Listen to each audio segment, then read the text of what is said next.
A father and his 4-month-old baby were killed in a car crash after the vehicle in which they were traveling collided with another.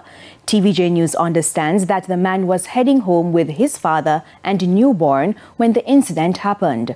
Details in this report.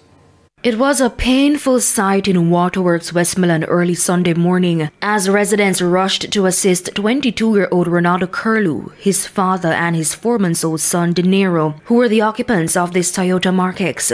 One resident told TVJ News that she heard when the father cried out for his son as he questioned where he was.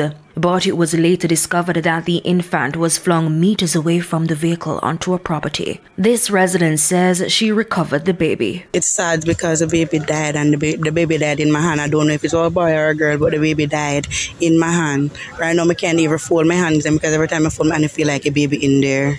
Operations Officer for the parish, Deputy Superintendent Sean J. Mitchell, gave this update on the crash.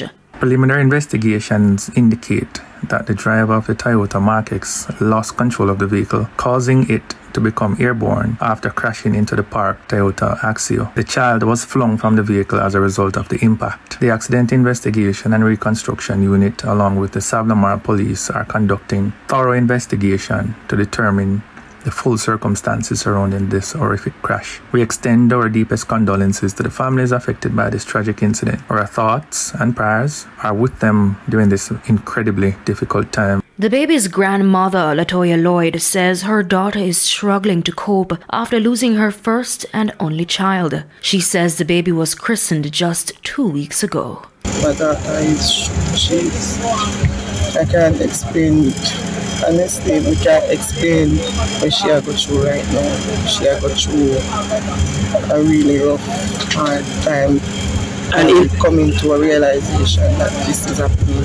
It's like we're a dream and we're so real. Meanwhile, DSP Mitchell had this appeal for motorists and other road users. We are reminding all motorists of the importance of adhering to speed limits and exercising caution on the roads. Speeding remains one of the leading causes of road fatalities, and we urge drivers to slow down, remain vigilant, and prioritize the safety of all road users. This latest road fatality brings to 5 the number of persons killed since Saturday. Amoy Harriet, TVJ News.